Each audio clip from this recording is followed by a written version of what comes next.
দুষ্ট জিন, এদের ভিতরে একটা প্রকারের জিন আছে যে জিন প্রত্যেকটা মানুষের সঙ্গে কমপক্ষে একটা করেই নিয়োজিত আছে, প্রত্যেক মানুষের সাথে আছে।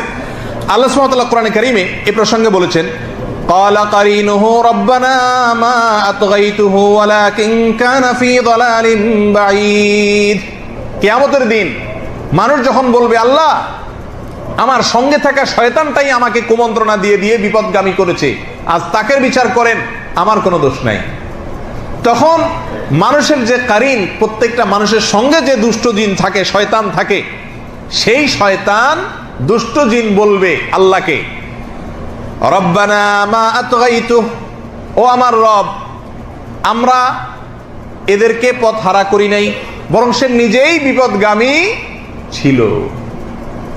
তাহলে এই আয়াত থেকে আমরা বুঝতে পারলাম যে প্রত্যেকটা মানুষের সঙ্গে যে থাকে দুষ্ট জিন বা শয়তান, শয়তানরাই হলো জিনের একটা প্রকার, দুষ্ট।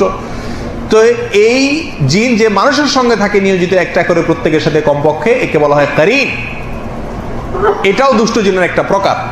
এই প্রসঙ্গে রাসূল আকরাম সাল্লাল্লাহু আলাইহি ওয়াসাল্লামের একটা হাদিসও আছে। তিনি বলেছেন, তোমাদের প্রত্যেকের সঙ্গে একটা করে দুষ্ট জিন আছে, অর্থাৎ শয়তান আছে। দুষ্ট জিন মানে শয়তান, সকল শয়তানই জিনের অংশ। তো এদের কাজ হলো প্রত্যেকটা মানুষকে সারাদিন জাহান্নামের দিকে নিয়ে যাওয়ার চেষ্টা করা, বিপদগামী করে তোলার চেষ্টা করা, এই হলো তার ডিউটি। ভালো কাজ করতে চাইবা, তোমার শরীরের ভিতরে প্রবেশ করে তোমার গোটা শরীরকে নিয়ন্ত্রণ করার ক্ষমতা আল্লাহ তাআলা তাকে দিয়েছেন।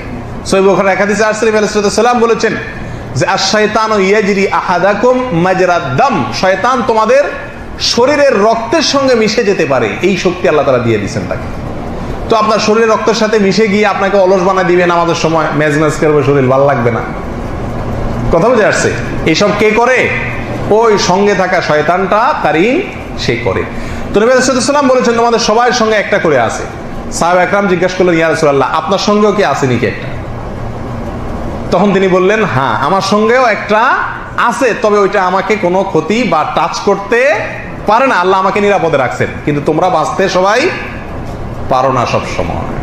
তাহলে হাদিস থেকে বোঝা গেল যে দুষ্ট জিনদের মধ্যে একটা প্রকার জিন আছে কারিন, যে আমাদের সঙ্গে লেগে থাকে এবং তার টার্গেট থাকে আমাদেরকে কোথায় নেওয়া? জাহান্নামে নিয়ে যাওয়া। ইবলিস আদম আলাইহিস সালামকে যখন সিজদা করতে অস্বীকার করেছে, তখন যে তাকে আল্লাহ তাআলা জান্নাত থেকে বের করে দিয়েছেন, তখনই চ্যালেঞ্জ করেছিল ইবলিস, লাউবিয়ান্নাহুম আজমাইন, মানুষের প্রত্যেকটা সদস্যকে, এই আদম যার কারণে আমাকে জান্নাত থেকে বের হতে হলো, এর প্রত্যেকটা সদস্যকে আমি পথ ভ্রষ্ট করে ছাড়বো, জাহান্নামে নিয়ে ছাড়বো, আমি একা যাব না।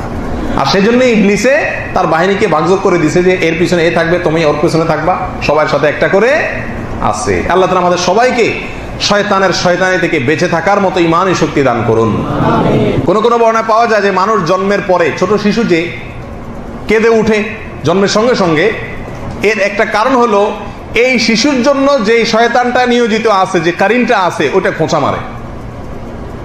এই জন্য বাচ্চা কি করে? কায়দা উঠে, মানে তার ইশারা দেয় আর কি, হয়তো যে তোর সাথে আমি আসি, দুনিয়াতে আসছিস তো, আমি তোর পিছনে লাগা আসি।